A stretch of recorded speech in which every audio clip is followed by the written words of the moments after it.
Hello, everybody. Can you all see my screen?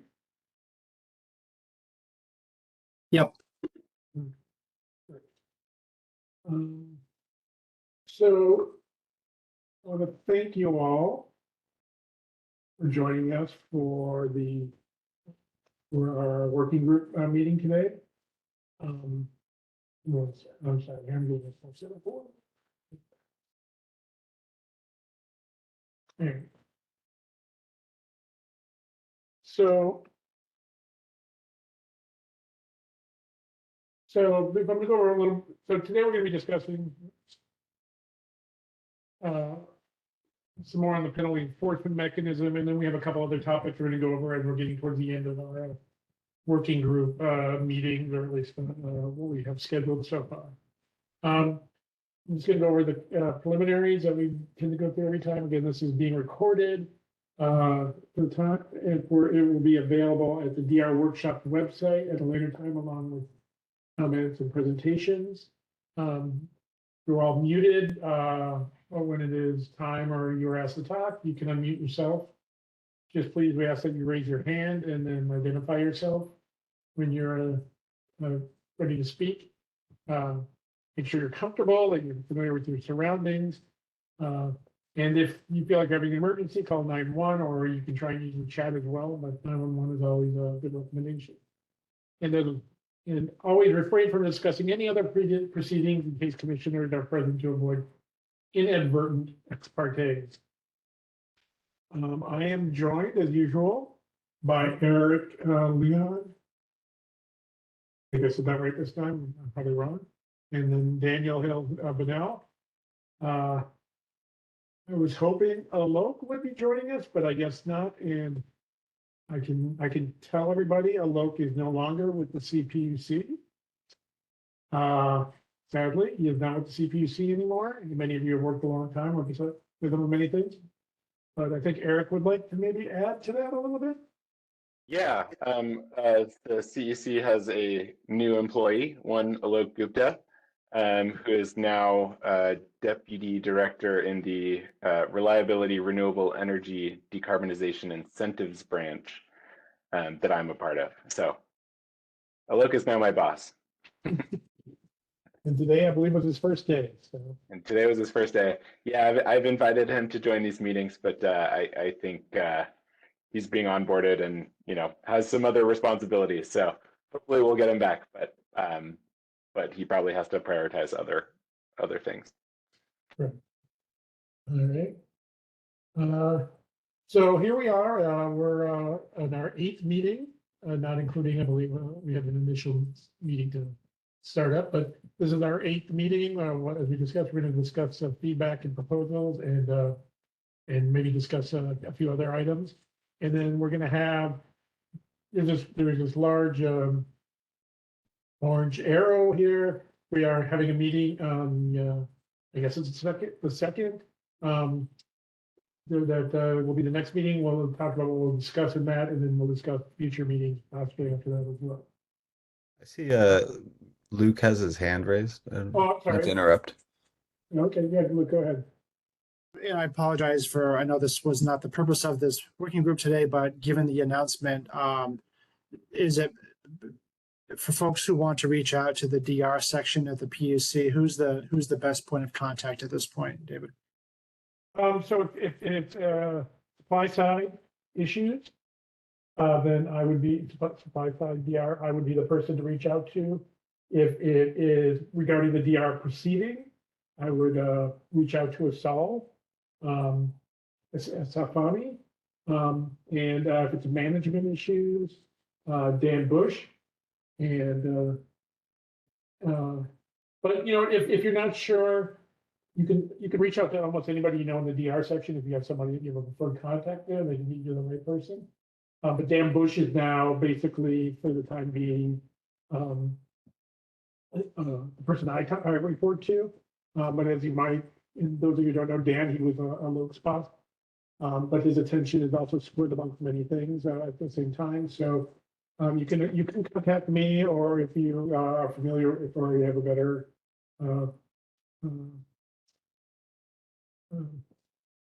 be better contact with other DR team members, you can definitely contact them. They may not have the answers, but we'll certainly do our best to redirect you or get you talking to the right people. Thank you, David. Appreciate that. No problem. And congrats to Alok.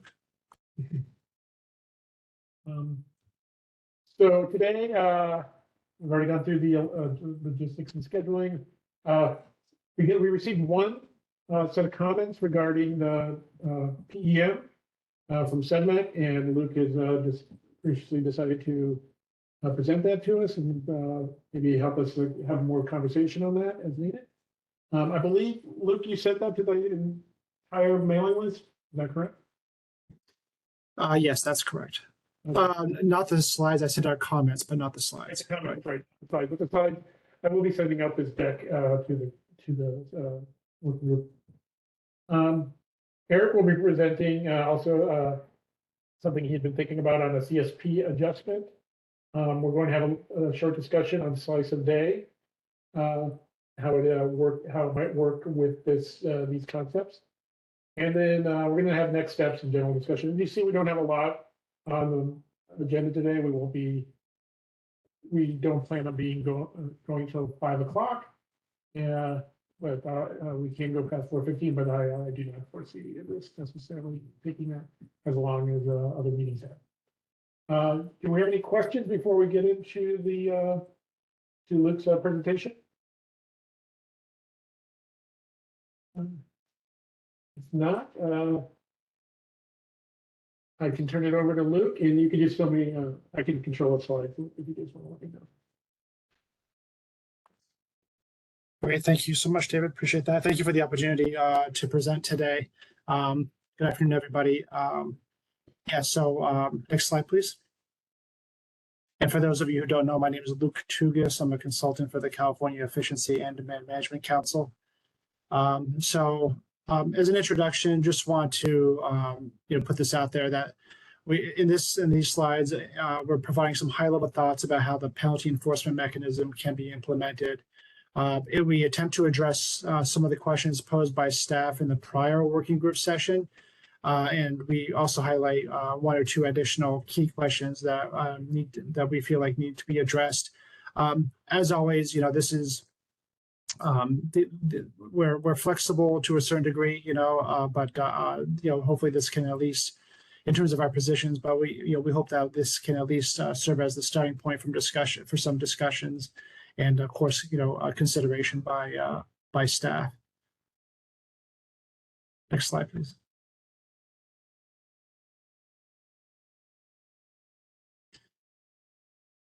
So key elements.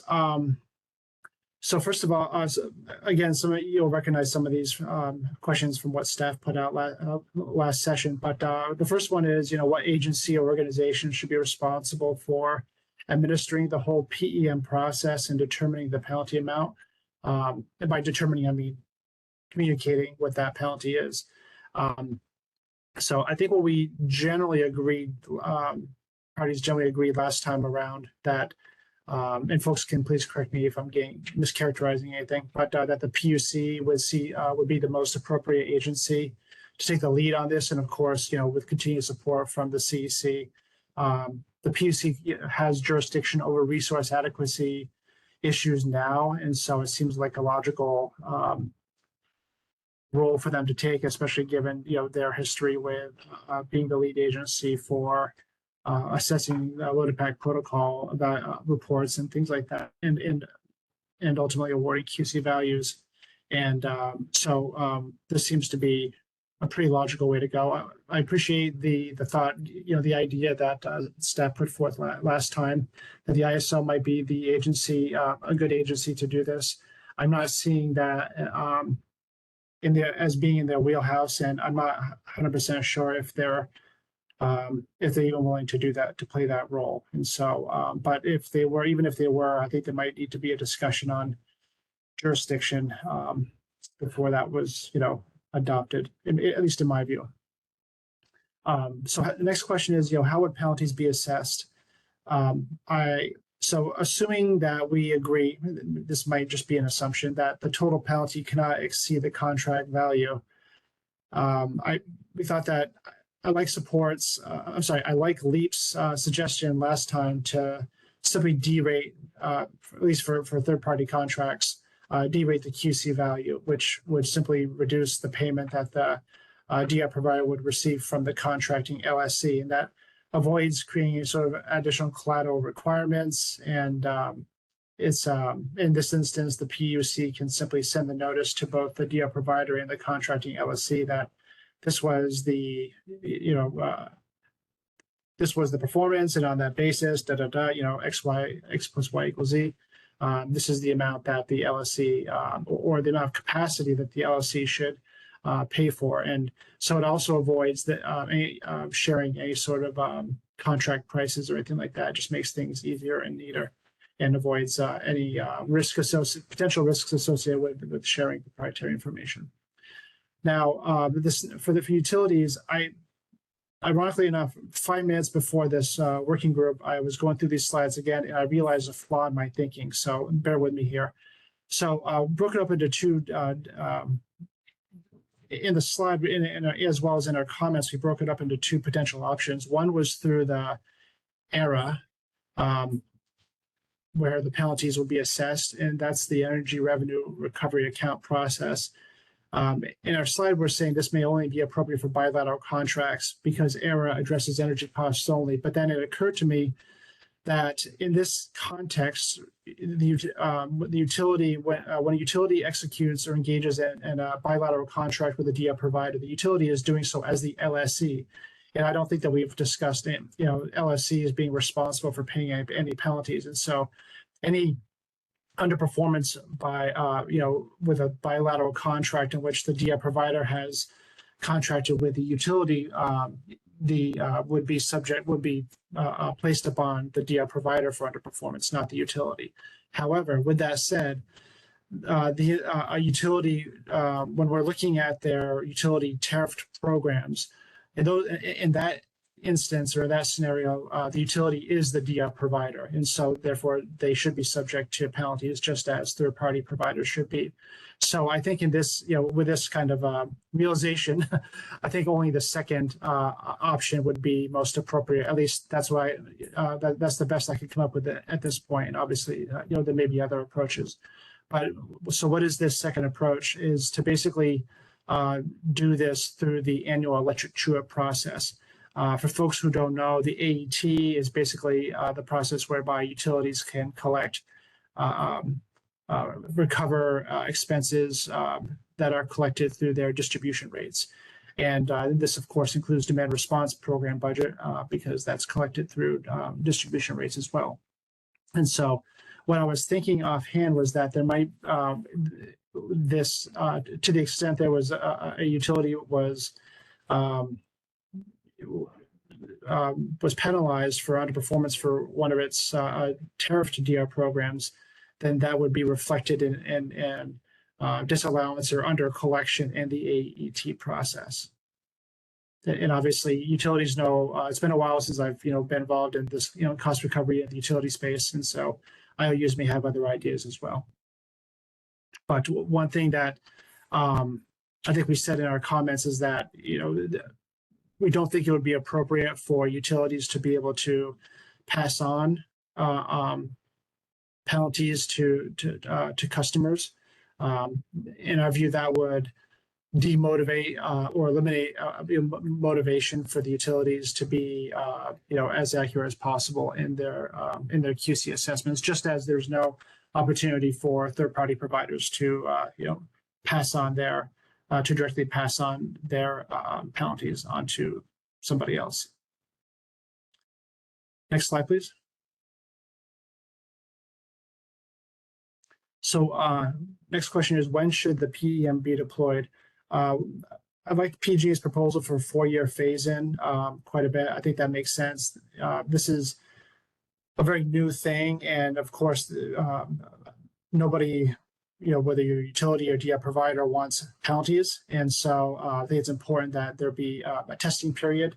And so I think if I recall correctly, and folks from PG&E can correct me if I'm getting this wrong, I think it was a 0% for the first year, 0% penalty, and then 25% multiplier in the year 2, and then 50%, and then 100% in successive years.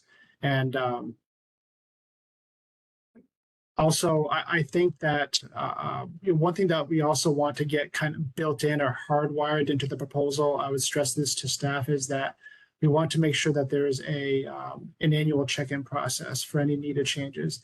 Again, because this is kind of a new thing, having a penalty structure for DR performance. And so if we want to avoid any situation where or if we find that there's a situation where the whatever's ultimately approved by the commission becomes very problematic in creating distortions in the market or unnecessarily penalizing DR providers or utilities, then we need a process in place up front whereby we can deal with that situation very quickly, very promptly. Otherwise, the alternative is to basically try to get the commission and the resource adequacy proceeding to agree to a check-in process on an as-needed basis. And I think we've seen already that there's no guarantee that the commission would approve such a thing. So I think we're better off just having it locked in at some point, maybe at the end of each year or early the following year.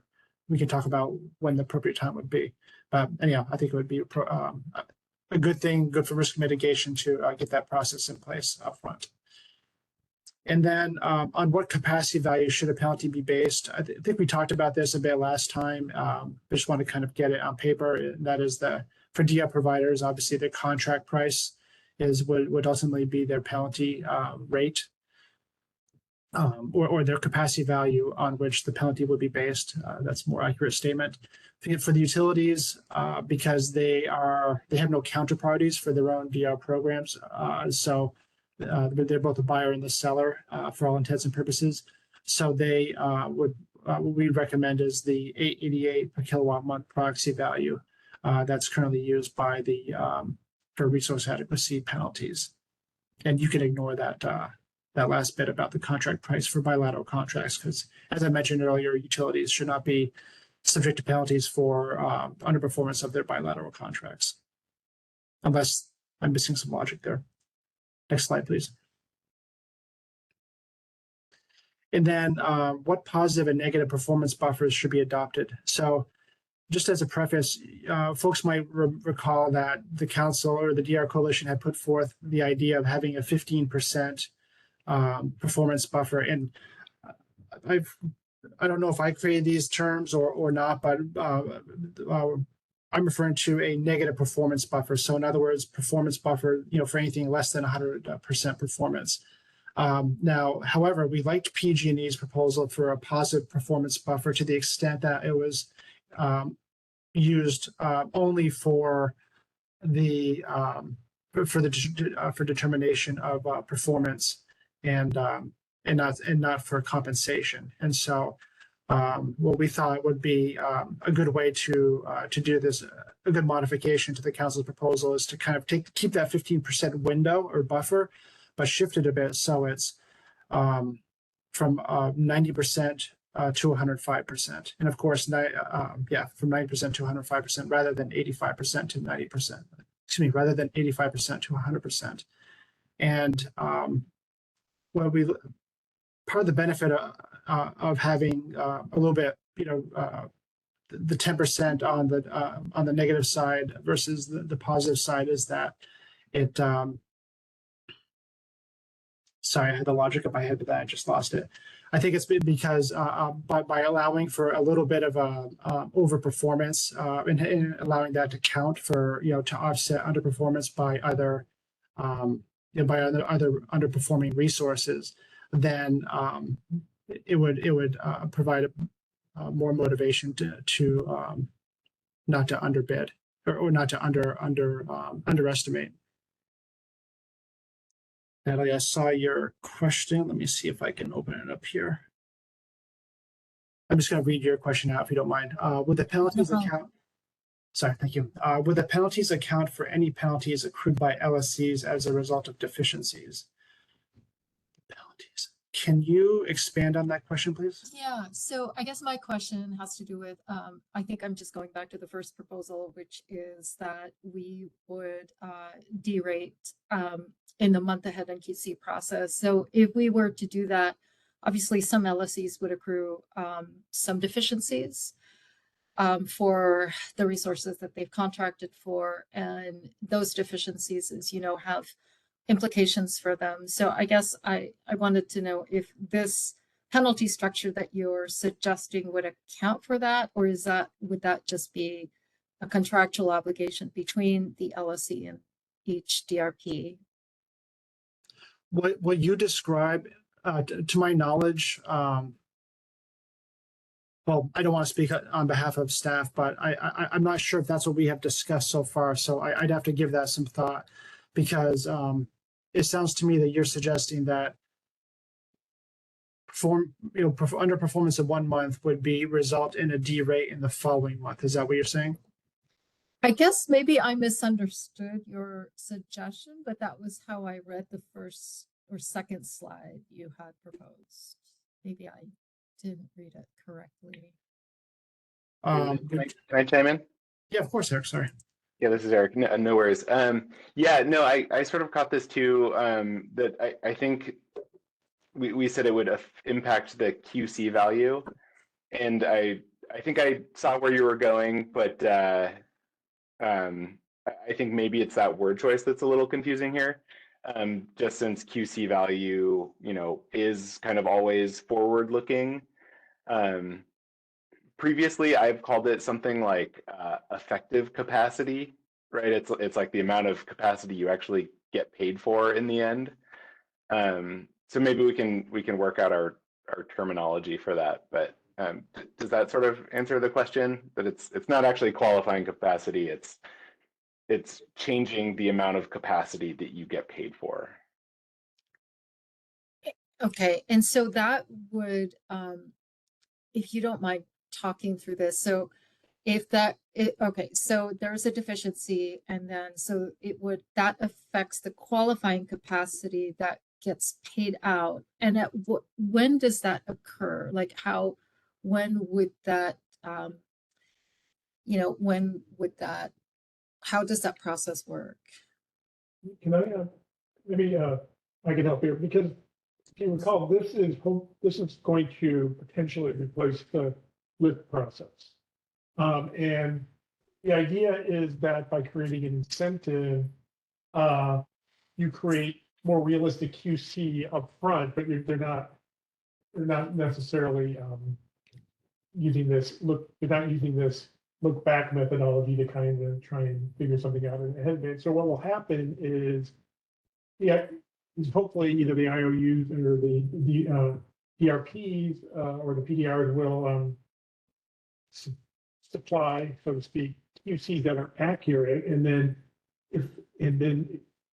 when they vary from those QCs, they get penalized. So a penalty is kind of an incentive. That's the name of what we're calling these incentive mechanisms. And so this would be an ex post penalty calculated. And yeah, I think the nomenclature using QC is a little off. But the idea is that, say, an IOU contracted with a DRP, PDR, they would, for say 10 megawatts, and then it came in at 3, for example. Let's just be extreme here. Then they would not have any penalties relative to meeting their monthly qualifying capacity and their monthly reliability, but they would still have a penalty based on an ex post determination of a penalty determination. So it's not related in the sense to the ex ante filings, if you will. David, to the example you just gave, when we do the LIPS and we're developing the ex ante values for, let's say, next year, like that non-performance would be reflected in the ex ante value for next year. So maybe instead of having a QC value of 10 megawatts. Now the program has a QC value of 4 megawatts or maybe even 3 megawatts, right?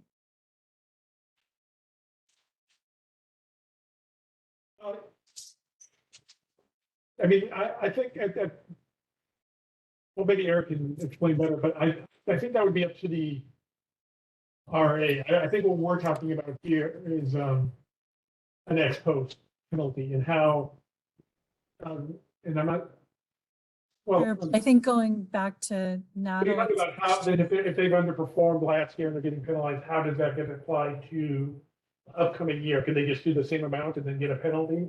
Ex post, is that, you know, Eric, did you want to speak to that? Or?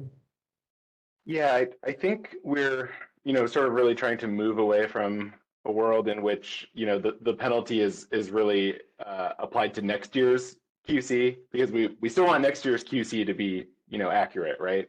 We want to, assess the penalty on what you did, during the performance period, and then sort of like move on and say, we hope you either learn from your mistakes, whether that's fixing the issues so you report the same QC that you did last year and you hit it next year, or you more accurately value your QC next year and reduce it so you're not getting hit with penalties. But yeah, so I think, could we actually just go back, I think 2 slides just to, But I think to Natalie's point, and Natalie, chime in if I'm misstating this, but when they do the QC values, or at least when I go look at the RA compliance materials, there's DRQC values for the next 3 years, right? And then obviously, like once LIPs come up, there's a true up.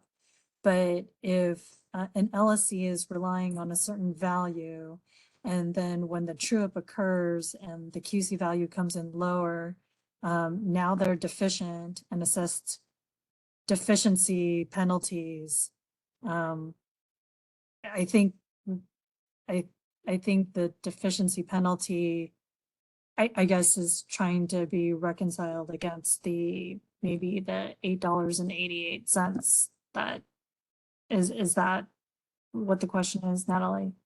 Yeah. So I guess this may again be an issue of my understanding of the terminology, but I guess my question is, how would that, I mean, does this penalty reflect the deficiencies that the LSCs would accrue as a result of that deficiency? And is the clawback directly between the bilateral contracts, between the DRP and the LSC? Is that, or does this penalty structure account for that? And I also am concerned, I don't know how, to the extent that if this is implemented, I need just a little bit of a walkthrough as to how, this really would be implemented.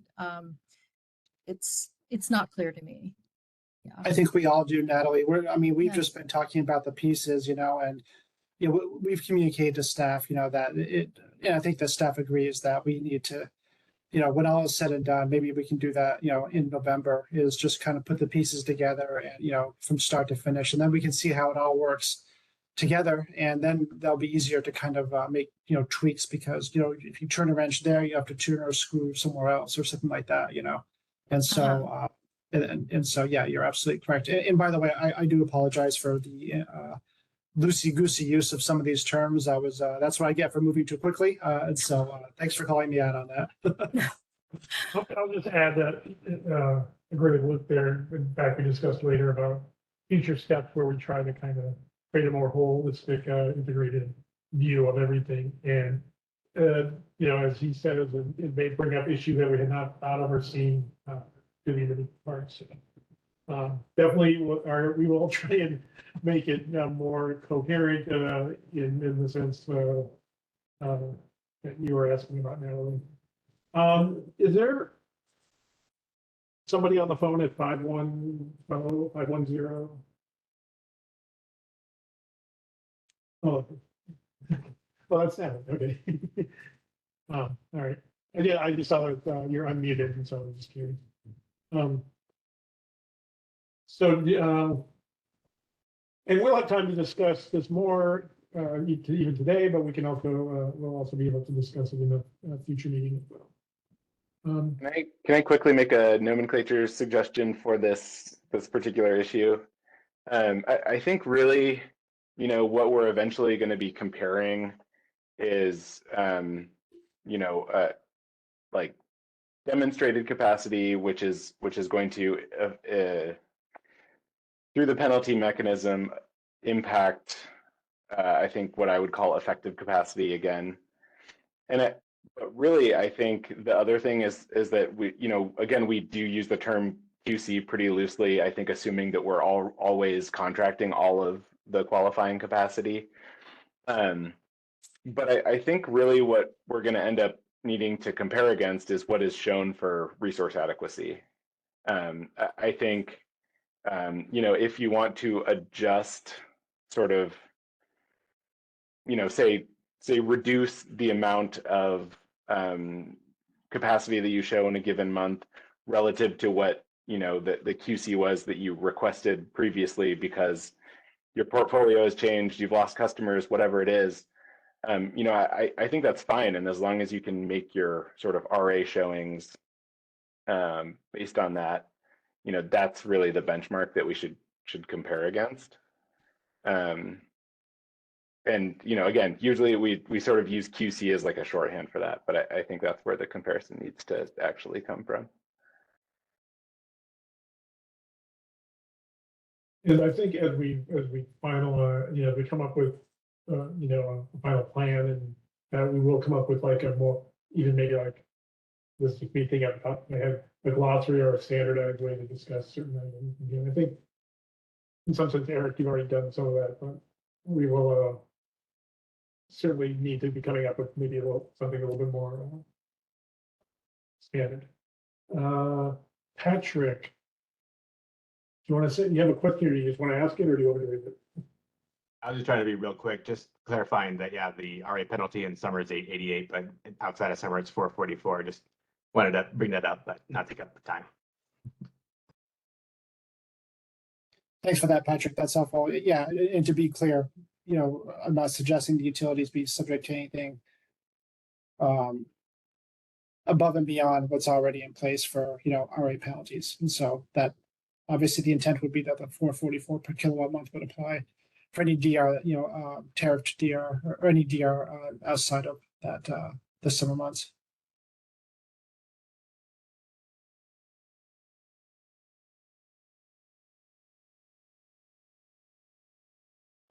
I'm sorry, Luke, do you have more in this presentation? I can't remember. I think, yes, I think so. If you wouldn't mind moving forward one more, please. Talked about that. And the last question, how frequently would the PEM be applied? This is going to require a lot of discussion, I think, because my initial thought is that penalties should not be assessed more frequently than performance is evaluated. And the reason why is because, this is my initial thought, is that if you, just to use an example, let's say you have quarterly testing requirement, but you are assessing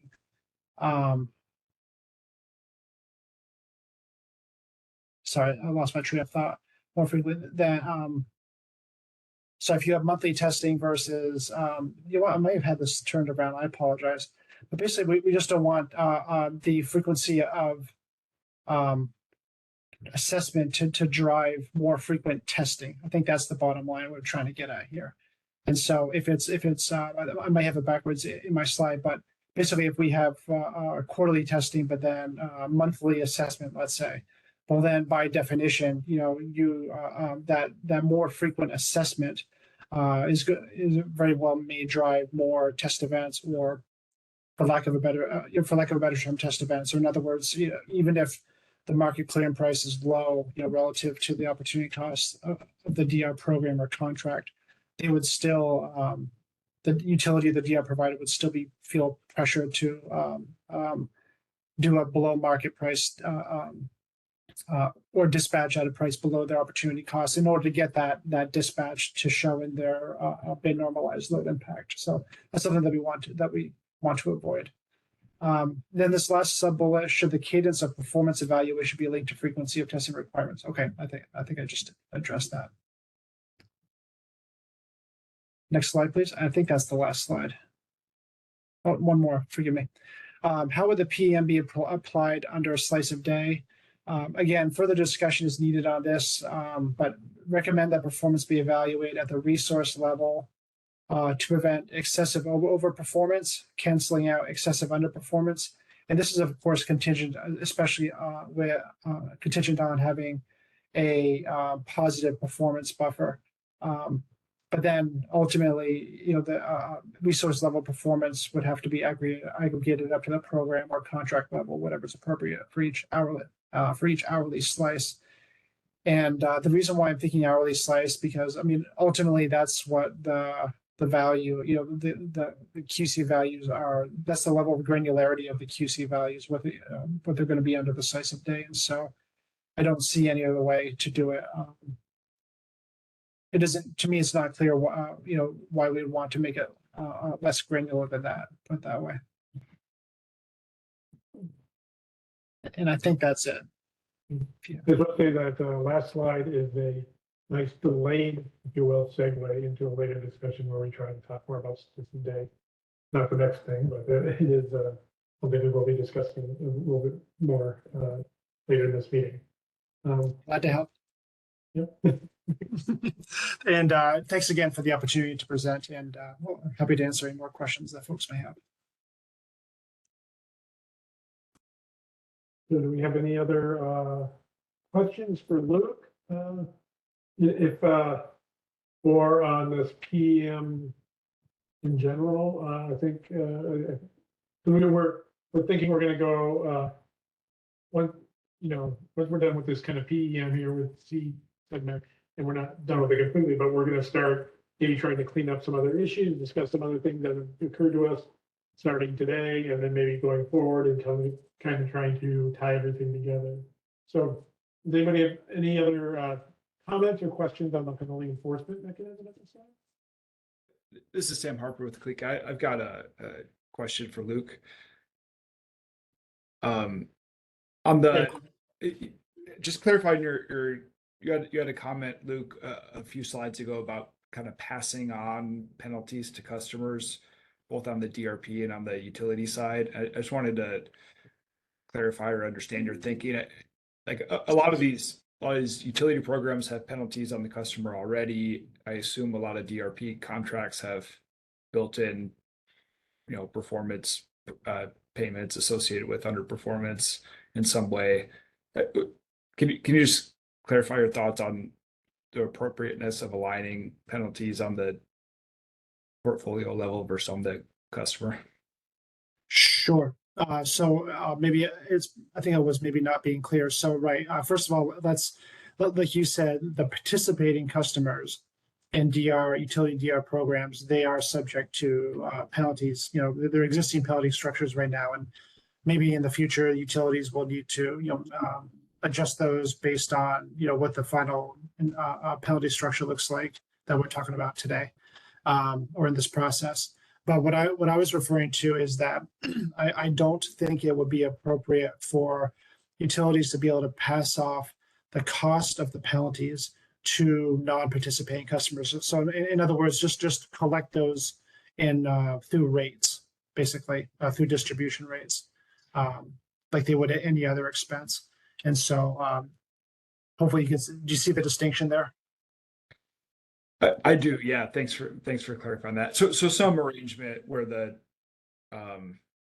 let's say from the utility perspective, if the utilities wanted to impose penalties on their participating customers that more or less match the penalties they expected under various performance conditions, that would be something that makes sense to you, but not just kind of putting any penalties across all customers.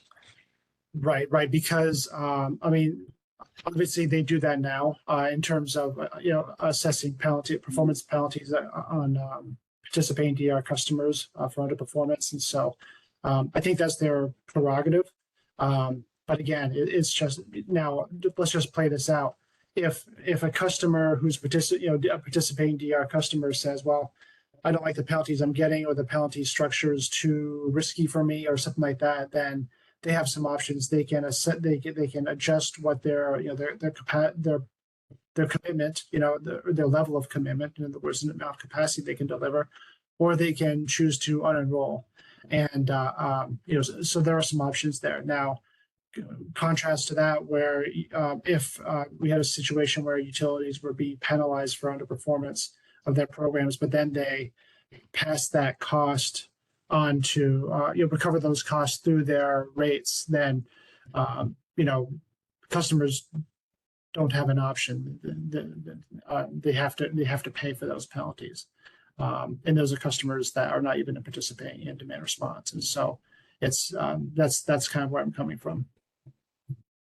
Oh, okay. Yeah, thanks for clarifying that. I was confused about what you're saying.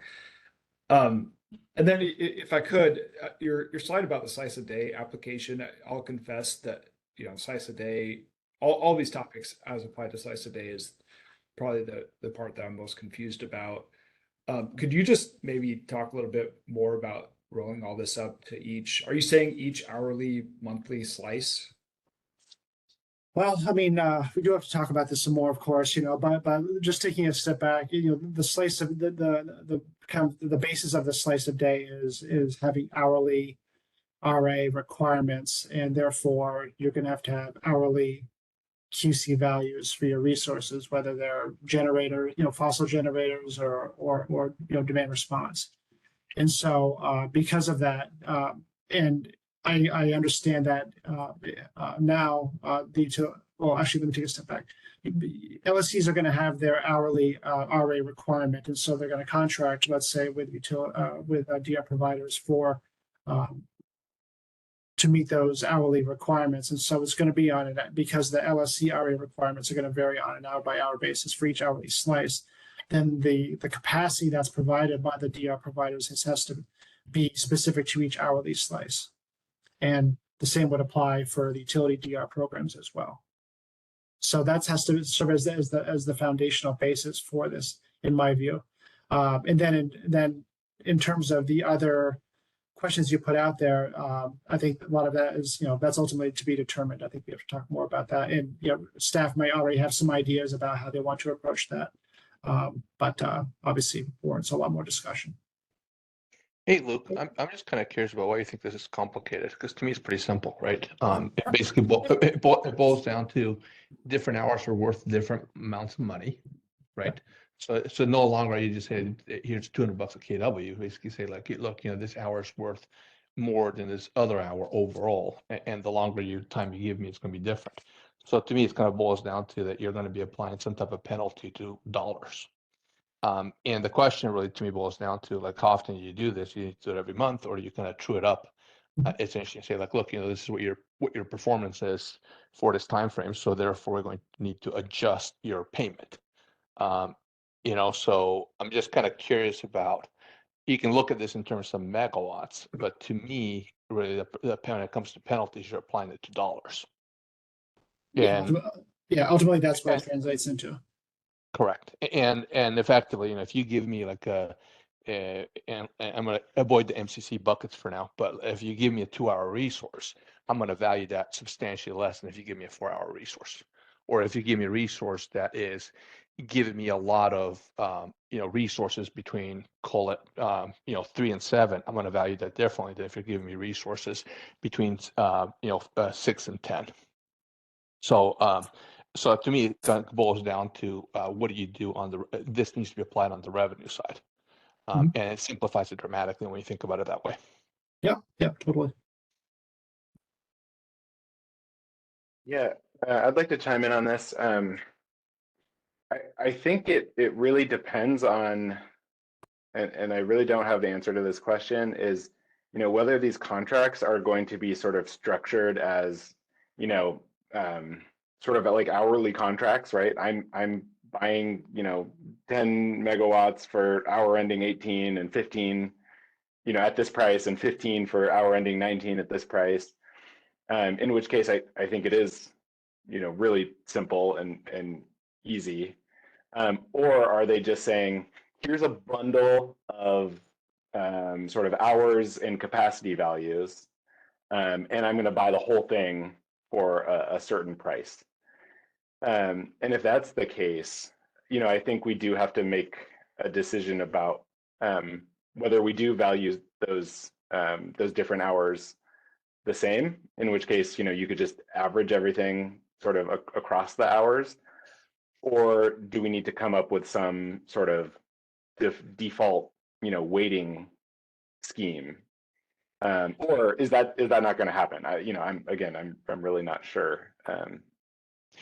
And this goes back to like when we're talking about the performance factor that I came up with, you suggested waiting hours, which is one way to do it.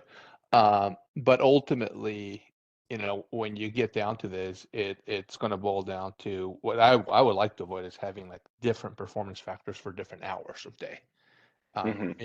Because it just complicates things dramatically. And ultimately, to me, it boils down to you're going to have, if you're giving me a different package of hours, you're going to have a different revenue stream. And the performance applies to the revenue or the expected revenue before if you had performed perfectly. Yeah, right. I think that's a good point. I think that is one reason I was leaning a little bit away from this sort of effective capacity sort of approach where we're trying to reduce the megawatt number, which as you rightly point out might be overperforming in some hours, underperforming, are they worth the same, and a little bit more towards sort of a contract value approach where you say, this contract was worth $1 million. You underperformed by 25%. So we're only going to pay you $500,000, right? Something like that. But yeah, I think still details to be worked out on that. So my question goes back to the money. Sorry, this is Amy Wong from SCE, and this isn't like specific to you, Luke. I guess it's directed to whoever can maybe answer the question. So I understand the capacity shortfall penalty, right, through this PEM. Is this additive to the market penalties that the resource is also assessed by the CAISO, right, through the wholesale settlements? Because if they're short delivering capacity, they're probably, when the wholesale settlements kind of finish out, they're likely going to be assessed energy shortfall penalties there as well. So are these resources paying penalties both on the wholesale side and, through the RA program? And so is it, maybe this is going back to Natalie's question, is it net that the penalties that are paid are kind of all under like this one amount, or are these each, mutually exclusive penalties that are assessed? Amy, this is Luke. If you're referring to the rain, then one thing that I think staff might have suggested is that we would, I think, include in the proposal that the DR, all the DR with the supply side, would be exempt from rain. So there would be one source of penalties. Eric, am I getting that right? Yeah, I think that is right. Amy, though, were you asking about Not procurement specifically? Yeah, I was kind of hoping, and that my assumption was that eventually all DR would be exempt from rain, but I agree that's kind of an added complexity if some resources are not DR resources are not exempt from rain. But I'm just talking about wholesale settlements. Yeah, well, I think just to quickly address the RAIM one, this is, I think everything we're talking about here is contingent on, no longer applying RAIM to DR. I think that's, this is really intended to be a replacement for that. In terms of, I'm trying to remember what the term is. Is it replacement energy if you fail to deliver on your dispatch? I think you would still be subject to that. It's a much smaller amount of money, right, for an individual dispatch, and we know a lot of the dollars are coming from capacity anyway. But I think it's still important to have a performance, just as you're stacking revenue streams, right? Like, an energy revenue and capacity revenue, I think it's okay that, we're sort of in effect stacking, penalty mechanisms, because we need resources to deliver on both of those sort of grid services, agreements, I guess.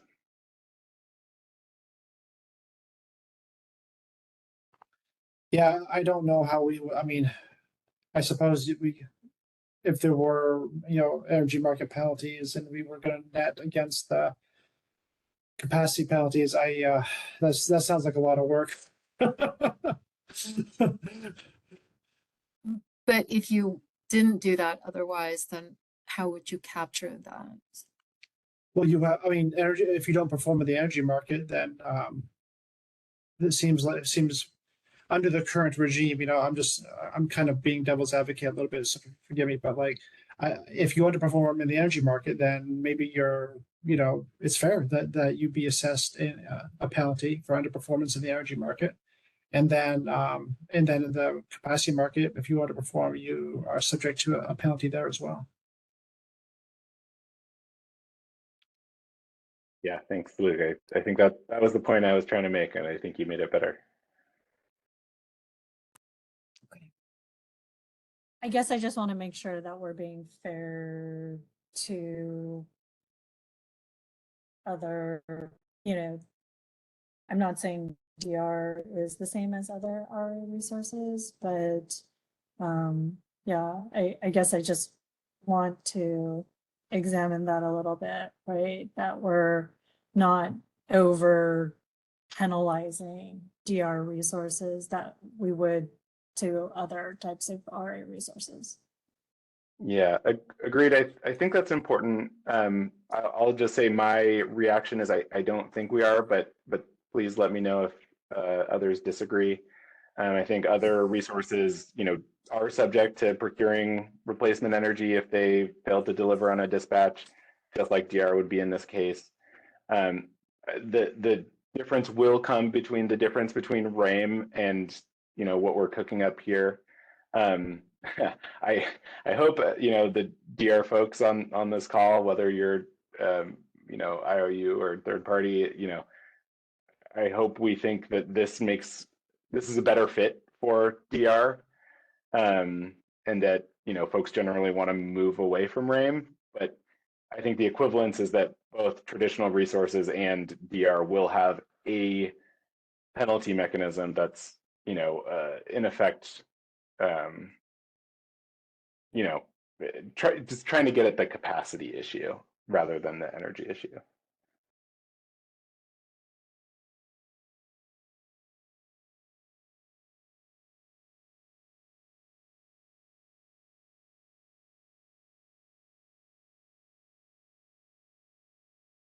With PG&E, I think there are two issues here, and we may be conflating the two.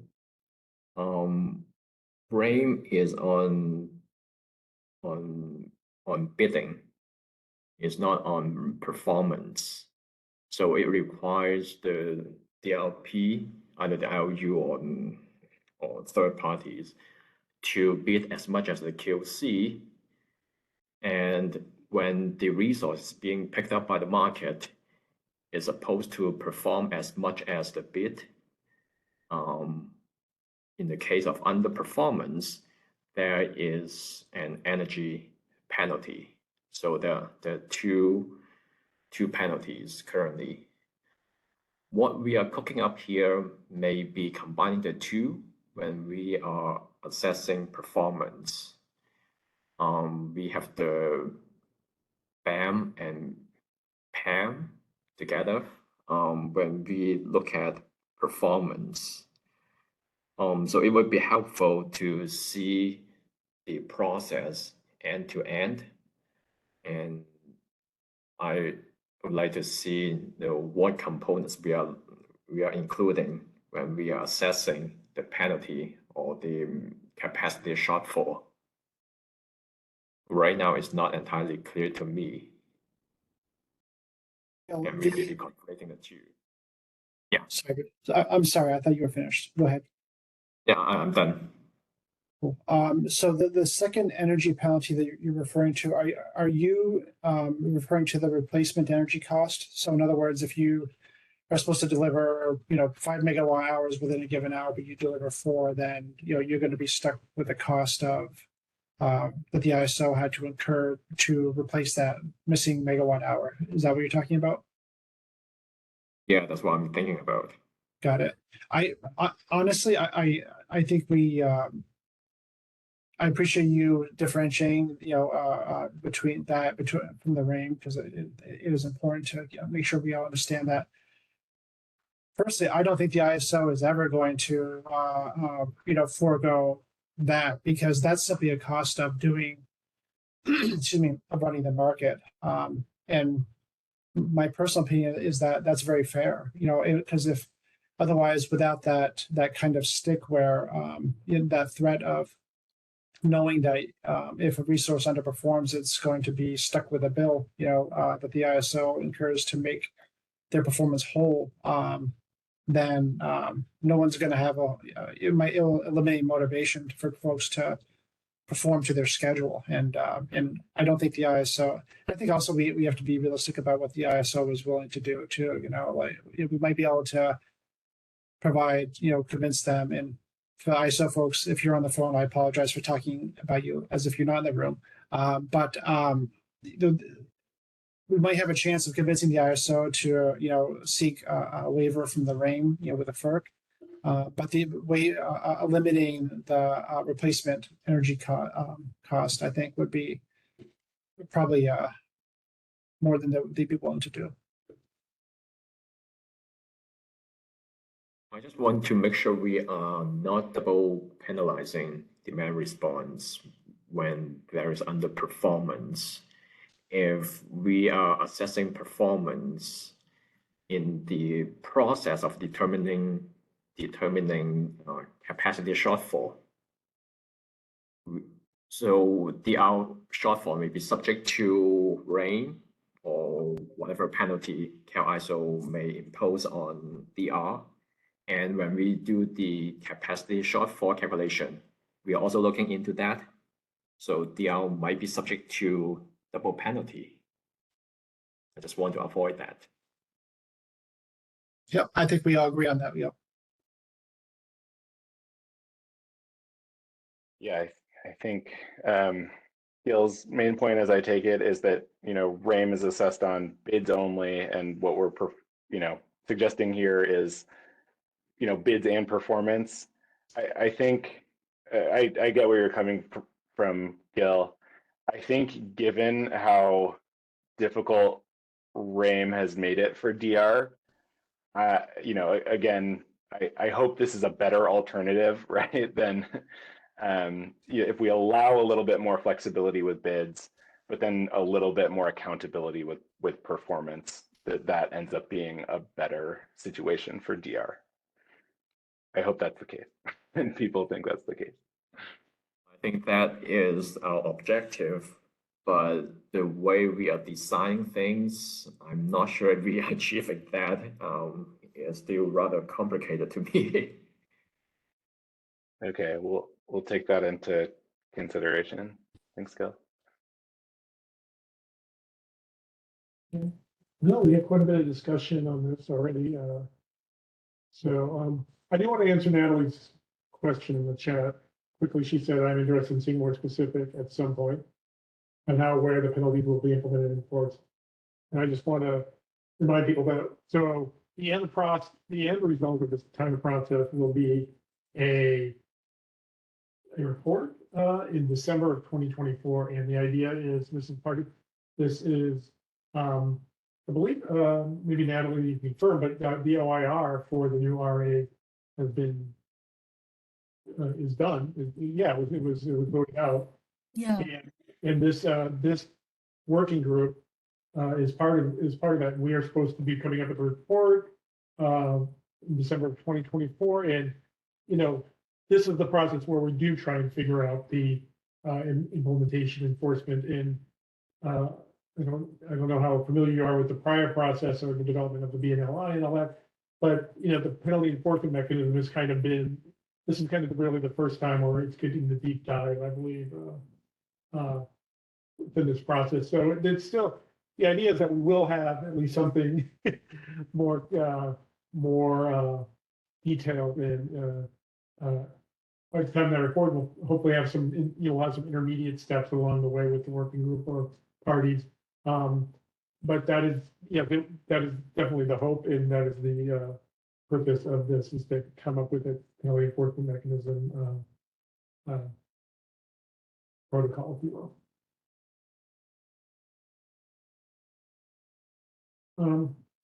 So I think so. This is probably a good time. We could take a 5-minute break, or should I just move on? Because we don't have a lot left. We have a couple short, really short kind of things to discuss. They could go on for a while, so I don't know. Well, let's let Eric talk about his proposed CSP adjustment. Oh, 5-minute break would be good according to. You know what? Let's do that. Let's come back at 4:10. Sounds good. 5 minutes. IO break if you need it or something like that. We'll be back at 4:10. All right. Thanks, everyone.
All right, everybody, I think we're gonna get started again. So Eric is going to take some time to discuss a CSP adjustment he's been thinking about. Eric, you're on. All right, thanks, David. You can go ahead and go to the next slide. Yeah, so I've just been listening to feedback on the CSP, some issues with consistency with RAIM, the sort of symmetry between underperformance and overperformance, and whether we can compensate for that. And I just wanted to propose sort of a few adjustments. And then I also wanted to talk a little bit about take back and maybe make a proposal that's just a little bit different than what we put in the original sort of recommendation from the report. I suspect it's one that folks are going to like. So hopefully, I've been wrong about this before, it won't be too controversial. But yeah, I'll just cover those two things. So we can go to the next slide. So first, let me just say I'm going to zoom in on these graphs in a second, but I just wanted to start with sort of like a high level overview. I think first, consistent with what Luke said earlier, I think we are quite comfortable with sort of not going into the negative territory. We just sort of hit zero revenue at 50% and sort of stay there. What this does at the sort of upper ranges of performance, or I guess lower ranges of underperformance, is kind of stay on that pay for performance line, roughly to the sort of RAIM cutoff that we'd identified previously. But then over the next 5% of performance there, sort of down to the original kind of CSP line, sort of as we had proposed, and then Josh had modified. So that's the first one. We can go to the second one. And the second one is even a little different from that, a really similar sort of philosophy behind it, but recognizing that I believe other resources facing RAIM, there is no even like performance adjustment down to 94.5%, unless I'm mistaken. And so I think this would add a little bit of consistency between RAIM and what we're doing here. But let's zoom in. So let's go to the next slide. So this is just the top sort of 15% from 100% full performance to 85%. And so basically we're starting on the pay for performance line, the dotted gray line. And for simplicity, I didn't do the sort of change point there at 94.5. I said 95% is close enough. And then over the next 5%, we get back down to that kind of original CSP slope. So the penalty starts out a little bit less severe, and then gets a little bit more severe. But because we started out less severe, you're sort of always doing better than the original proposal. But that we do, for kind of more serious underperformance, we are going back to that original CSP, penalty level that we sort of crunched the numbers on and thought would be optimal, while sort of recognizing that there is some inherent variability in both performance and measurement of performance of demand response. Let's go to the next one. Again, I think this is maybe a little bit more consistent with how RAIM works. If you're 94.5% available or more, you sort of get your full capacity payment. I think doing that would sort of account for that random variability in performance and measurement, as I mentioned. I'm also, pretty concerned about the idea of trying to do compensation for overperformance in any way, through the RA program. Again, CEC is trying to do that through its DSGS program, but I don't think the RA program can really take that on. And so, again, this is pretty similar. The penalty gets even stronger in that sort of 95 to 90% range. So, you'd sort of lose a lot per megawatt of underperformance, but again, you'd still be doing better, in an absolute sense than if we were on kind of that original capacity shortfall penalty line. So I'll just pause there, see if there are thoughts and questions. Yep. Jenny, I'm struggling with the rationale for the steeper slope between 95% and 90%, and the penalty is more severe in this region than the penalty under 90%. Does not seem very logical to me. Yeah, let's see if I can find a better way to explain this. Is it's steeper on a marginal basis, right? Because there is the penalty, the marginal penalty for those first 5% is 0, right? And so then it increases the marginal penalty is sort of 4% for every percent of underperformance. And really, that's just to sort of catch up for those 5% that we, sort of gave as a freebie. And again, even though it is harsher on a marginal basis, the fact that this like lighter blue dotted line is above the darker blue line means that you're always doing better, right? For a given level of performance, for say, 93.3%, you're getting 93.3% instead of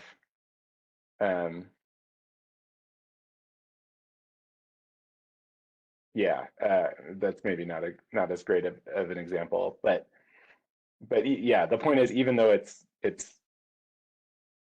harsher on a marginal basis, it's really just to get back to sort of the theoretical starting point that we came up with, which was kind of this, slope equals 2 line.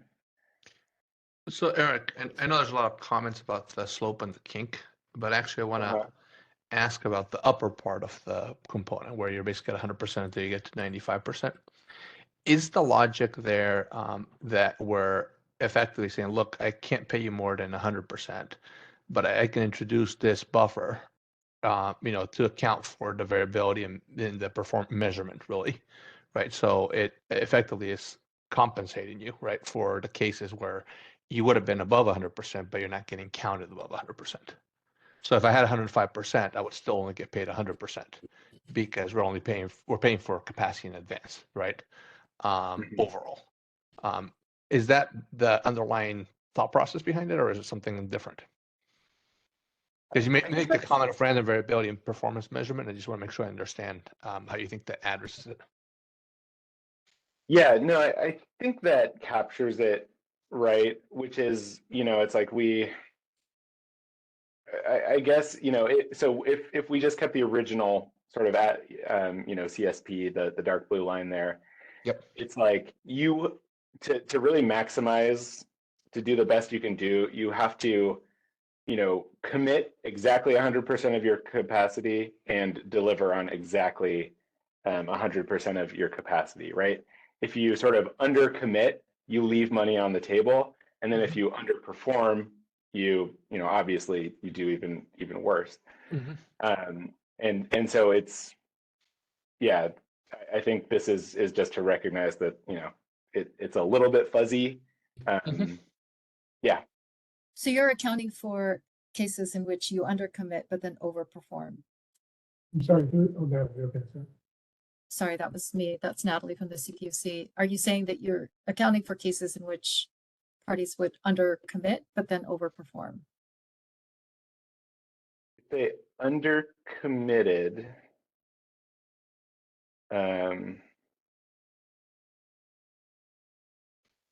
I guess if they undercommitted very slightly within a few percent, say they undercommitted, they committed 98% of what they actually delivered, something like that,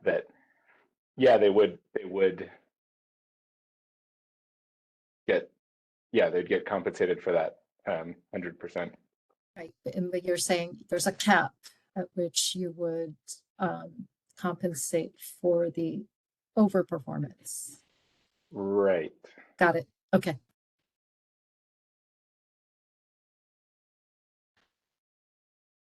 If I'm a profit maximizing DLP, I Sorry. would set my, say I would bid my resource at 10 megawatts, and that would be my QC, but I would only dispatch 97.5% of my QC, knowing that there is some variability and I may not hit exactly as 97.5%, but there's a break, there's a buffer. If I underperform a little bit, that is fine. If I overperform a little bit, that is fine.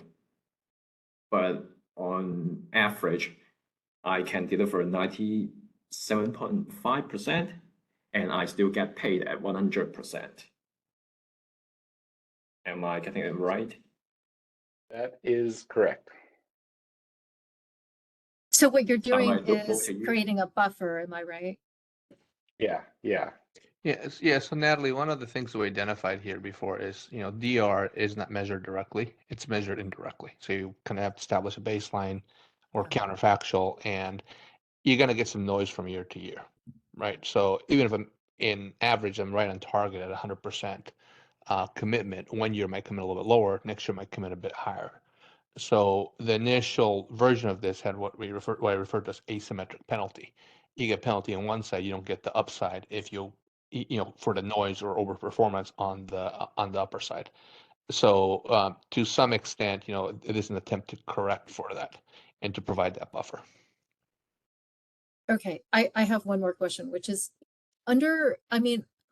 this may be a really simplistic question, but why would a resource receive any capacity payments if they were just performing at 85%?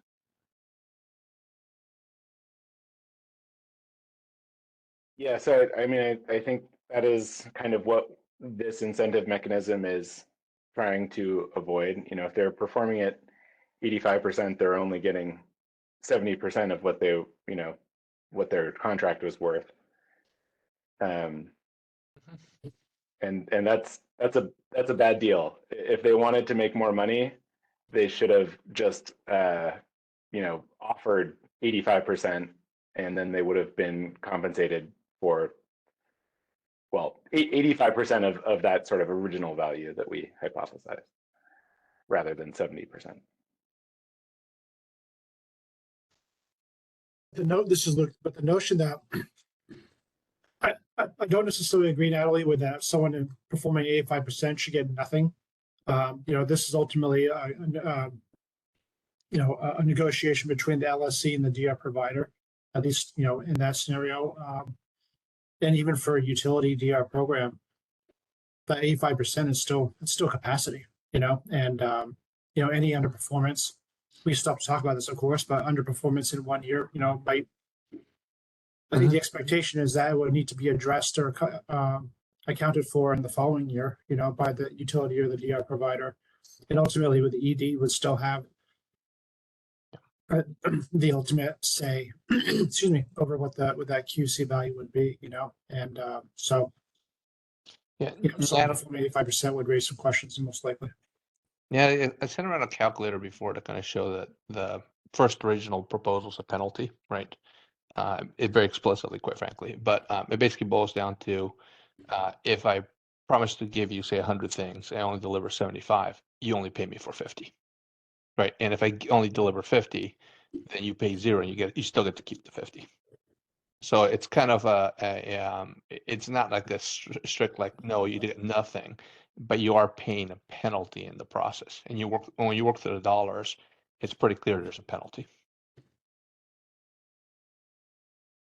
What is Yeah, again? and I think what I also want to understand is like the way that, and Luke, you can correct me if I'm wrong, but under kind of Luke's proposal of how the PEM would be applied or worked is that this is something ultimately between the IOUs or the LSC and the commission, right?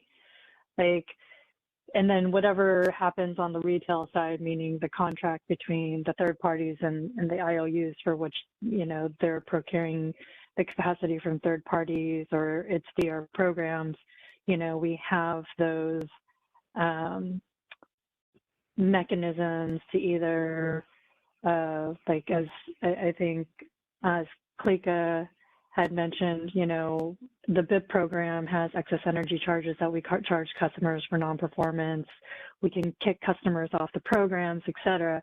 But if our programs or our DR resources that we bid into the market do not deliver the capacity for which, you know, we've received credit for below 85%, then, you know, this is a cost to either the program or ratepayers for not delivering that capacity. Yeah, I mean, Right. So it's not like we're making money through this mechanism. Like there's no money that you guys, that when I say you guys, sorry, the commission is giving to us. It's just we now have to pay a penalty for not delivering, you know, for delivering below a certain percentage of the capacity that we've received credit for. Okay, I understand that. Amy.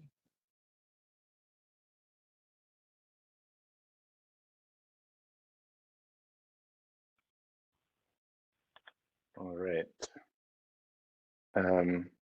So I see, I think we've answered most of the questions in the chat. Oh, I do see one from Colin at Leap.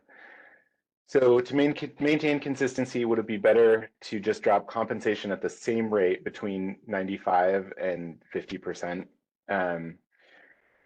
So I think, oh, so and still get to 0 at 50% is the suggestion? Yes, that's right.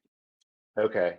Yeah, that's a good idea. We'll take a look at that. I think if I'm not mistaken, that would still be a little bit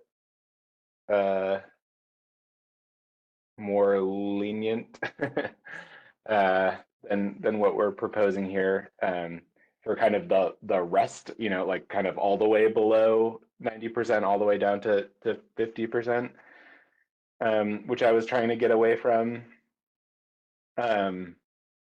Right, you know, I really was like trying to get back down to that CSP and just find a way to do that was sort of reasonable.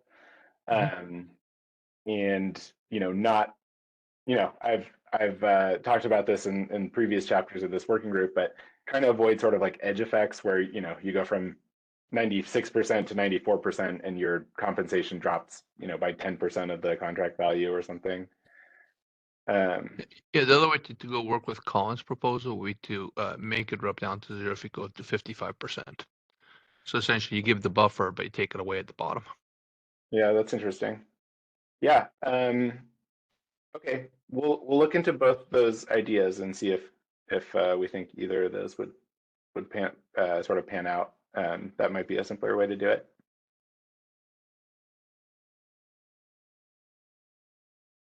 Do we give Noah a chance? Oh, I'm sorry. For a while. Yeah, this is Noah from Our Being. I just want to clarify. So this is all, is this all at a resource level?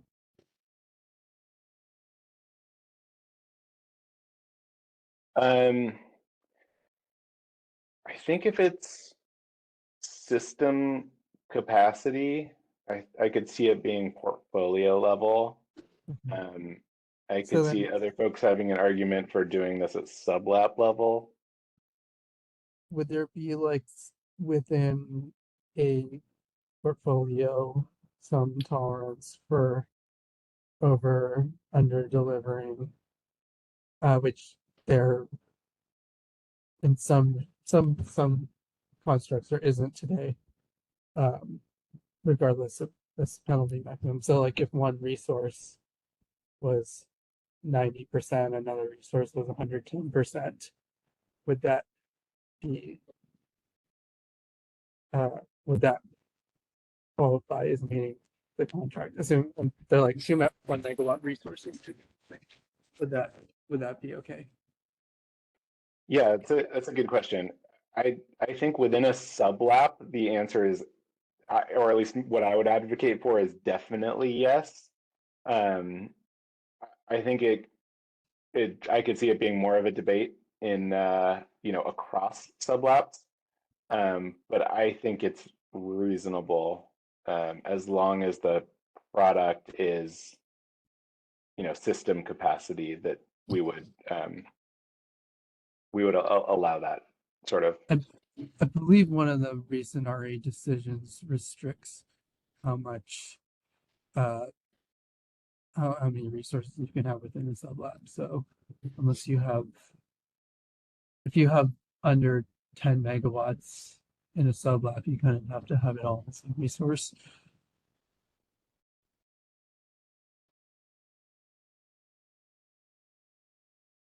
I don't remember the exact language around that. Someone can correct me, but I know that there were some restrictions over how much you can actually have your different resources within a sublab. So if it's at a sublab level, then there might not be much flexibility there. Got it. Yeah, that makes sense. Yeah, I mean, I think even in the original report, I'll have to go look, but I think we did suggest that you could average out across, RA products, right? So if that's system capacity, obviously if it's local capacity, it has to be in that area, but Yeah, that makes sense. Yeah, I think that within, if it's system, it should be within the contract or whatever the portfolio is. yeah, portfolio level. Obviously, if it's local, it should be sublab. Yeah. I'm going to suggest, for the interest of time, that we move on. We're going to be accepting comments, and certainly, or if you have other questions, I see Gil has a comment, or Gil and Colin and others in the chat. So, I think it would be we would love to hear your comments, of course. As we mentioned, Eric has been noodling on this, so certainly other thoughts will be welcome on this and other issues. So, Natalie, your hand is still raised. Is this something? Yeah, I just had a quick question. I'm not understanding. So I guess if I were a DRP, what would prevent me from just, trying to hit 95% in order to get the full 100% payment? This is Collins from Leap. I could take this one. Go ahead. So Gil had a similar question in the chat that I responded to. In my perspective, the benefit for a DRP the reason why DRPs would still aim for 100% is because it would maximize the buffer that they have before penalties start to be applied. Like, yes, if you as a DRP were very confident that you could hit exactly what your target performance was, then maybe aiming at 95% would be best, and then you can get an extra 5% bump for nothing, but because of this noise that Josh has talked about in performance, it's very difficult to know exactly, to hit exactly your target performance. And so having this, like the reason why we've been talking about this buffer underneath 100% is because of that noise, because of that difficulty in hitting exactly what the QC value is that you put forward in the first place. And so there's a motivation for DRPs to still aim for 100% so that they can maximize the amount of buffer they have in performance before penalties start to be applied. And is that buffer, I guess, is that about 2.5% or is it something else? Sorry, could you repeat that question? Yeah, I think you mentioned 2.5%. Is that an accepted standard? Is that usually what everyone counts on, or is it some other value? I mean, I'm not, an expert on this, so I just would like to understand this. That's something that we've been discussing throughout this kind of process. It started at 94.5%. So like, I guess 5.5% being the buffer to be consistent with RAIM. The council put forward an alternative proposal that was 85%, which would be more consistent with the capacity bidding program, which I believe has a buffer of like a 75% threshold, so like a 25% buffer. So 85% was kind of between RAIM and the capacity bidding program. The latest proposal was like 105% to 90%. So this is an area that's under discussion. There's no like accepted standard that has been a guiding light to my knowledge. Okay. Yeah, I think that 2.5% number is coming from the chat, where Gil was saying the thing to do is, try to hit 97.5, and then you sort of have a 2% buffer either way. Yeah. All right, I understand. That's, I think, that's a pretty tight buffer. It just, obviously, if our experience shows that this program, if and when this program is ever implemented, that some of the parameters are not performing as we thought they were, obviously through a proceeding or whatever other process, they can be reevaluated. I think we're going to move on to this final slide that Erica prepared, and then we will move on. We'll take maybe a short discussion on that and have a few more things to finalize on. Sure. So again, in the report with the recommendations, we suggested that you kind of show capacity in whichever hours you want, but then you have to show take back plus or minus 2 hours before and after those capacity hours. I think what we're thinking now is kind of repurpose the availability assessment hours and say you just have to show basically you have to show something in every availability assessment hour. If you just want to do a couple hours of capacity, that's fine, but you should estimate the take back that's within within the availability assessment hours. So I just made up sort of a couple of examples of this where the first one is just a 5-hour resource precisely within the availability assessment hours. So in the original you'd have to show 2 hours plus or minus. In the this new alternative we're putting forth, you just have to show the availability assessment hours, no take back. If you want to do a short resource, again, you can do that, but you only need to show the hours that are within the availability assessment hours.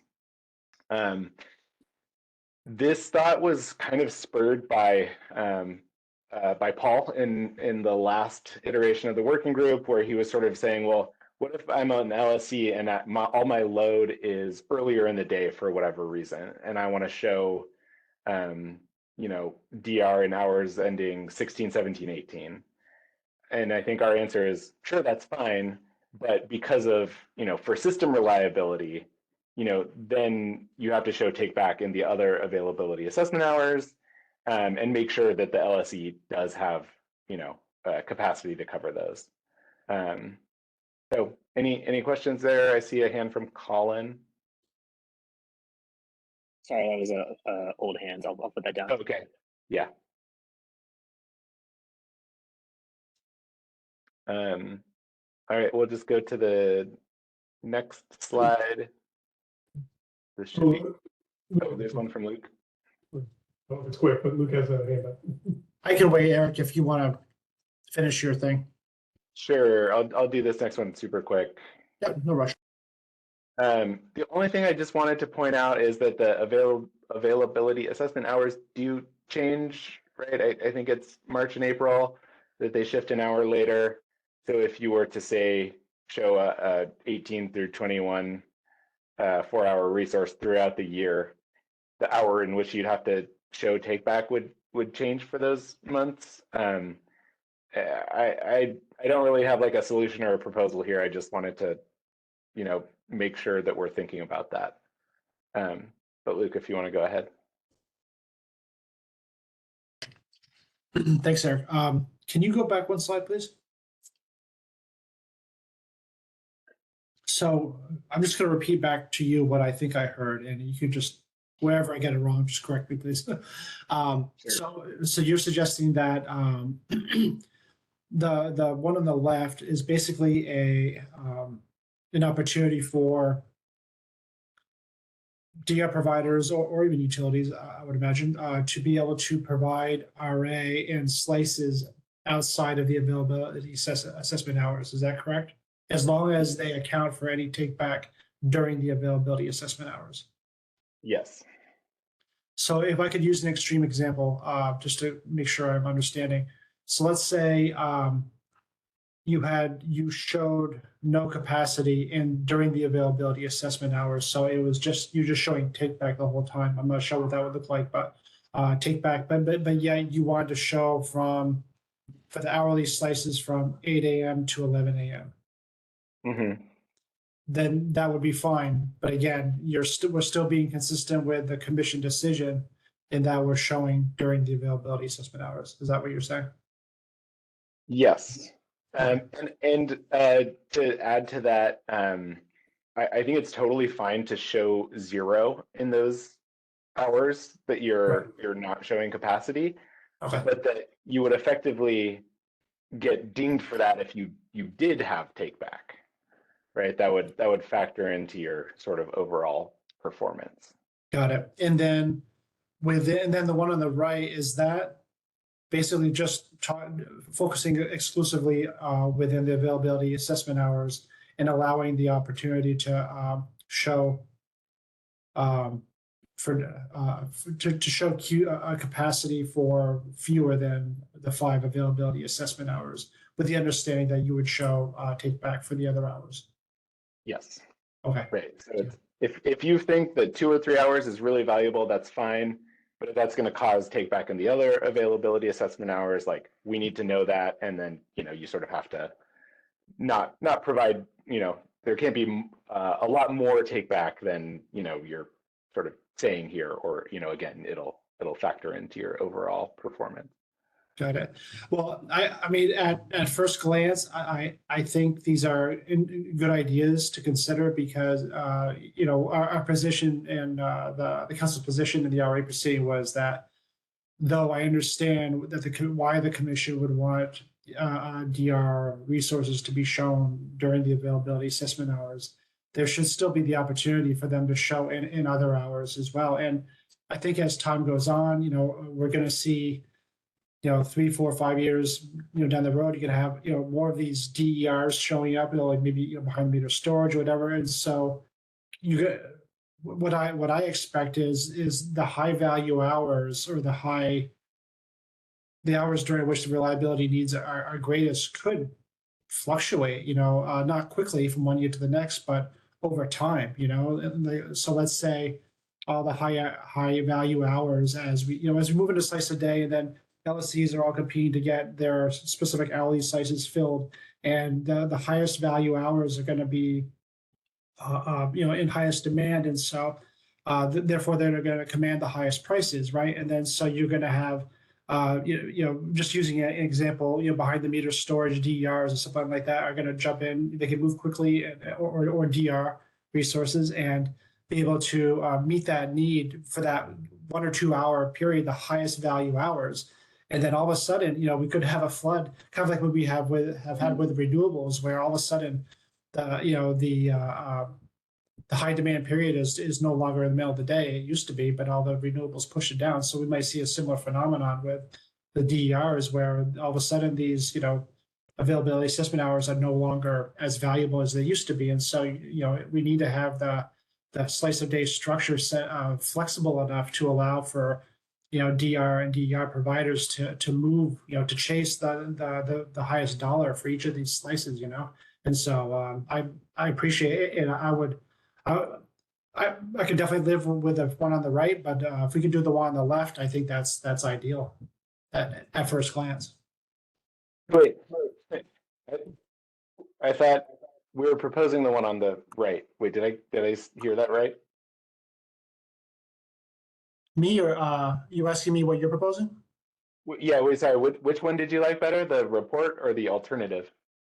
I think as long as I'm understanding what this one on the left looks like, I mean, I was trying to explain it before. So, can we imagine a situation where we have a fifth column that says, call it whatever you want, but basically it's orange all the way through the availability assessment hours, right? And then, but yet there's a blue in hour ending 8, hour ending 9, and hour ending 10. So is that what you're envisioning in that proposal? Yeah, I think so. As long as it's the minimum 2 hours, right? I didn't even necessarily say a minimum 2 hours. I just that's what I happen to describe, or illustrate. But you're talking about the one that's underneath the heading alternative proposal? Well, that one looks to me like it's just it's focused within the availability assessment hours only, and so the showing would, as I'm reading it, the showing would only be during the availability assessment hours, and there would be no opportunity to provide QC outside of the availability assessment hours. That's how I'm interpreting that. Correct me if I'm wrong. I think what it's showing is that you just don't have to show take back outside of the availability assessment hours, but you can show capacity outside of the availability assessment hours. Oh, okay. Maybe it would be better if I had something, a narrative written down or something. Thanks. Yeah, I think we're saying the same thing, but maybe I'm confusing things with my graphic here. Eric, just a quick question. I mean, one thing I like about this is you're kind of shifting over, saying we can show shorter events, right, or shorter duration of capacity if you need to, or longer than the availability assessment hours. But one thing which I'm just curious is, why wouldn't you just shoot take back whenever it occurs over the 24 hours? Why just plus or minus 2 hours? Usually take back lingers 3 to 4 hours sometimes if it's an AC load program. So I'm just kind of curious what the thinking is to limit it to plus or minus 2 hours from the availability window versus just simply say, here's the 24-hour load chip. Well, so in the original proposal, it was plus or minus 2 hours from, wherever you were showing capacity. And so, I mean, basically, we think that's where the most of the take back will be. But I think the issue is, from an energy perspective, it's like probably not that big of a deal. But it's from a capacity perspective. And so that's why we're thinking, really just look at the availability assessment hours. Yeah. And is the logic basically, I mean, if I look at like battery, right, they have to show take back for whenever they're charging. It's not just adjacent to the availability window, it's whenever they're charging. But is the logic behind kind of limited to 2 hours in general, just saying like, look, like DR is probably not charging. It's really just, like snapback, or they're pre-cooling effectively, or something else. Right. Is that the underlying logic behind it? Okay. Yeah, that it's going to happen close to the event window. Now, what can I put on a different hat in here? Because I actually want to show this. Sure. So if you have a program like industrial or ag pumping program, you end up having a window where you call the event call it 4 hours, but those reductions linger on for close to sometimes till the next day. because people don't automatically turn on those facilities back on. So how would you tackle that? Because if you call it take back, I call it essentially spillover effects, right? Because it can effectively be snapback, or they can be, continued reductions. So how would you tackle that in your proposal there? Yeah, I would just show that as continued, capacity, right? Yeah, continued reduction throughout. So when you say 22, take back, 23, you're saying 24. increases in load, Yeah. not necessarily. When I think about that, I think of it being two-way, right? Because you have the event window, but then you have like the lingering effects. But you would basically treat the dispatch period plus the lingering effects as being, in this case, blue. Yeah, right. And you kind of bid that all in together. Gotcha. So, I see, Nora has his hand, raised, but we're kind of running short on time, so I would ask Nora to provide comments, on this or other, things, and, this is not the end of the discussion, promise, so. But I would like to, move on. We have two things we need to talk about, so what I'm gonna suggest is Daniel just discuss this slide. And then, we won't necessarily have any discussion on this, but again, we'll ask for comment, and then I'm gonna talk about what the next, step is. So Daniel, and then we only have one slide here, so. Yeah, and I think we've sort of started this discussion, and I think this was largely meant as a way to spur that discussion, so we're ahead of the curve on that. But the idea here is the point being around what window or what slice are we actually assessing this penalty over? I think I saw a comment or question in the chat about this as well. I think what we were proposing was to look at the availability assessment hours that Eric had on screen earlier, and taking the average of the performance, the demonstrated performance in that window, as well as the committed, and taking the difference in the demonstrated capacity and the committed capacity in that window, the difference between those averages, and trying to generate the percent shortfall from that. I don't think we're going to have enough time to get into everything on this, but hopefully this will be something to flag for comments as well. But I think we could probably briefly spend a couple of minutes if anybody had anything they wanted to chime in on in terms of what we are looking at when we are assessing the penalty itself.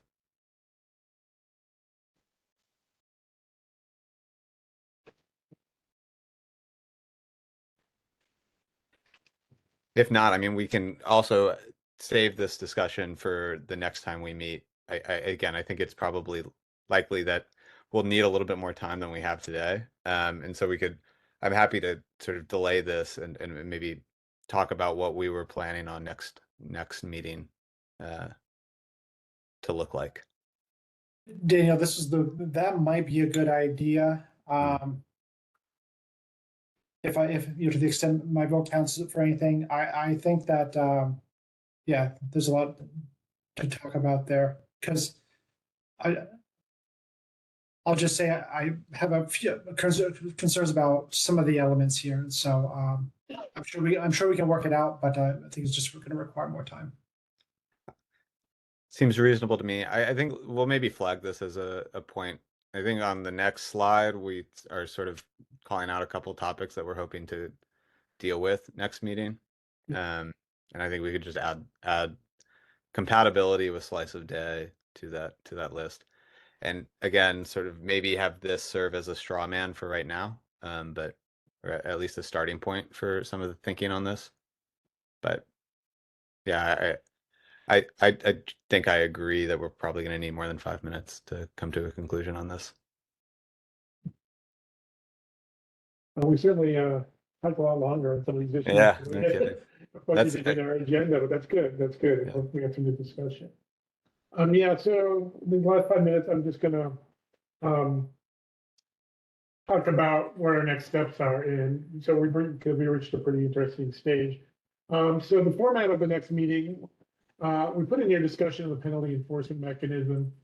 You know, that's kind of how we've been doing the standard kind of like way we've been doing it with the other topics. I'm not exactly sure how this is what more there is necessarily to discuss about that in a general sense, but I put that on there. We're going to step through a start to finish Excel workbook for the two methods. I believe Daniel will probably be doing that. I could be wrong. But this is, you know, the often asked for kind of like start to finish at the back kind of assessment and hopefully putting the pieces together to some extent, at least in a workbook. We're going to review outstanding concerns on each element, or, you know, at least ones that we are aware of at this point, and then a future schedule, like, because again, we've talked in kind of high level or in some detail about some of these, but we haven't really come to, you know, there's still some issues out there that might just require maybe some more ad hoc style meetings, or maybe we decide to do something down the road that's a little bit more regular, but that'll be a discussion. We will discuss the future schedule at the next meeting, not right here. And so we are asking for comments. Here it says comments on the performance enhancement mechanism for next week, Friday. But, you know, given where we are, any items discussed today, obviously Eric's discussion items, the slice of day, obviously thoughts on that, other outstanding concerns you may want to have addressed. And then, you know, in that, maybe just, you know, we'll be able to take from that, maybe be able to help devise the agenda for next week in terms of talking about outstanding issues, but we're flagging slice of day as it is. As we've discussed here, we'll probably need more time. So that'll almost certainly be given time next week. And you can also put in these comments what you think is the need for additional meetings and timing of meetings, or maybe the format of such meetings. So that's what we're asking for. You know, and do not foresee this being the last time you'll ever be able to comment on any of this. You know, you're welcome to fit as much as you want in there, but know that there's still, like I said, we have until December 24th technically to kind of get everything done, and we're going to be doing a testing period as well during this. So we will certainly have more discussions about this with parties going forward. I don't know if Eric or Daniel want to add anything to that. Did I see Luke has a hand raised? Thanks, David. Just a quick question. Do you, given that the change to the position that I mentioned during the beginning of my slide, that the utilities should not be subject to penalties for underperformance by underperformance of their bilateral contracts, would you like me to resubmit our council's comments as well as slides with that adjustment made? Yeah, I mean, that would be great if I don't think anybody would object to yeah. I'll get those to you first thing tomorrow morning if that's okay. Yeah. Now, if we were on the record, I mean, if we were developing a record, and we do a little different, but I think that's fine. Of course. Well, I anticipate the possibility that maybe we'll attach comments, you know, to the tail end, the back end of the working group report or something like that, or that proposal. So to the extent that's a possibility, I want to make sure that we're not muddying the record at all. Thank you. Yeah. All right. Are there any other comments already? From anybody? Again, you're welcome to send the comments to the whole group. I mean, again, this is not a proceeding, but we will if they are not sent to the whole group, we will forward them to people, and we are endeavoring to get recordings and comments and presentations up on the website as well. Okay, well, thank you everybody for the discussion today. I'm going to be back in a minute.